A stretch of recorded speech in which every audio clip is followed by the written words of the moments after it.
আবার বিশ্বনবী বললেন, ইন্নাল মুকসিতিনা ইনদাল্লাহি আলা মানাবিরা মিন নূর আন ইয়ামিনির রহমান। কিয়ামতের দিন যারা ন্যায় পরায়ণ হিসেবে আল্লাহর সামনে দাঁড়াবে, কিয়ামতের দিন রব্বুল আলামিন তার আরশের ডান দিকে ওই ন্যায় পরায়ণ লোকদের জন্য আরশের ডান দিকে একটা নূরের মিম্বারে তাদেরকে বসার সুযোগ করে দিবে।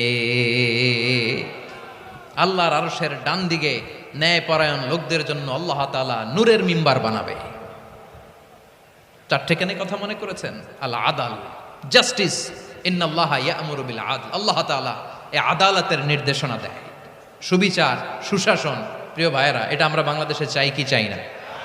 এই যে অরাজকতা, এই যে অন্যায়, এই যে জুলুম, এই যে ইনকনসিস্টেন্সি সমাজের অসঙ্গতির প্রধান কারণ জাস্টিস নাই, সুবিচার নাই, সুশাসন নাই। শেষবারের মতো আওয়াজ করে বলেন তো, আমরা বাংলাদেশে আদল চাই কি চাই না?